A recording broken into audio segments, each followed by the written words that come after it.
Isang magandang umaga po sa ating lahat. Narito na po ang weather update ngayong araw ng Tuesday.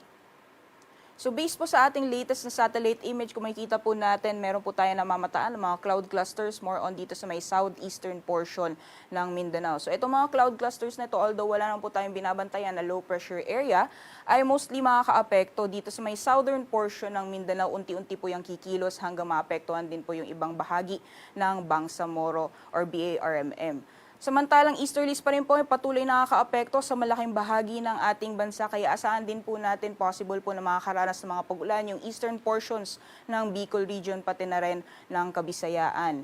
Meanwhile, sa nalalawing bahagi naman po ng ating bansa, magpapatuloy pa rin yung mainit na panahon, lalong-lalo na dito sa Luzon. Wala po tayong namamataan ng mga kaulapan na posibleng magdala ng maghapon ng mga pag-ulan. Meanwhile, for Mindanao area, although may mga kaulapan din po tayo namamataan, mabilis naman po siyang mawawala. So magpapatuloy pa rin or posible pa rin mararanasan yung mga isolated rain showers or thunderstorms, lalong-lalo na sa hapon o sa gabi. So dapat po tayo sa magiging lagay ng panahon ngayong araw dito sa Luzon, gaya po ng nasabi natin kanina, posible pong maka-apekto yung easterlies at magpapaulan sa ilang bahagi ng Bicol region. Partikular po dyan sa Albay, Sorsogon, pati na rin sa Catanduanes, possible po na makaranas ng mga kalat-kalat mga pugulan. Meanwhile, magpapatuloy pa rin po yung mainit at malinsamang panahon sa nalalabing bahagi ng Luzon area. Although may mga tsansa pa rin po na mga isolated thunderstorms or rain showers, usually po sa hapon po yan o sa gabi. Samantalang sa agwat naman po ng temperatura, patuloy pa rin mararanasan yung matataas ng mga maximum temperatures, lalong-lalo na pagdating ng tanghali hanggang sa hapon. Posible pong umabot ng 38 degrees Celsius maximum temperatures para sa Tuguegarao, 33 degrees maximum temperatures naman para sa Lawag, at aabot naman po ng 36 degrees Celsius para sa Metro Manila ngayong araw. Agwat naman ng temperatura para sa Baguio, maglalaro mula 18 to 27 degrees Celsius, samantalang maximum temperatures naman para sa Tagaytay at Legazpi ay maglalaro mula 31 to 32 degrees Celsius. Sa magiging lagay naman po ng panahon ngayong araw sa nalalawing bahagi ng ating bansa, gaya po ng nasabi natin kanina, posible pong makaranas ng mga kalat-kalat mga pag-ulan more on sa southern portions ng Mindanao area. So dyan po sa Basilan, Sulu, Tawi-Tawi, pati na rin sa Soc-Sargen, possible po yung mga kalat-kalat mga pag-ulan. Meanwhile sa summer provinces din, possible din po yung mga scattered rain showers or thunderstorms, pati na rin sa Davao Oriental, pati na rin Davao Occidental. Meanwhile, for the rest of Palawan, Visayas at Mindanao area, patuloy pa rin po yung mainit na panahon, liban na lamang yung mga tsansa ng mga panandaliang buhos ng ulan. Sa agwat naman po ng temperatura ngayong araw para sa Calayan Islands at Puerto Princesa, maximum temperatures po natin magiging mainit pa rin, aabot ng 35 degrees Celsius. Samantalang sa Iloilo, Cebu, pati na rin sa Tacloban at Cagayan de Oro, aabot ng 32 degrees Celsius maximum temperatures.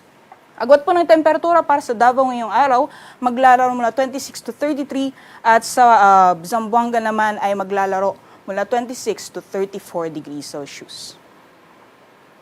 Sa kalagayan po ng ating karagatan, wala pa rin po tayong gale warning sa ngayon, banayad hanggang sa katamtaman ng mga pag-alo ng mararanasan, kaya malaya pa rin po mga kapalaot yung ating mga kababayan na may mga maliit na sakyang pandagat. At hanggang sa mga susunod na araw, patuloy pa rin pong mararanasan yung mainit na panahon, lalong-lalo na dito sa Luzon area. So hanggang Biyernes po yan, patuloy pa rin po yung mainit na panahon, may mga tsansa din ng mga isolated mga pag-ulan. Sa agwat po ng temperatura for Metro Manila hanggang sa darating na Biyernes, maglalaro mula 25 to 36 degrees Celsius.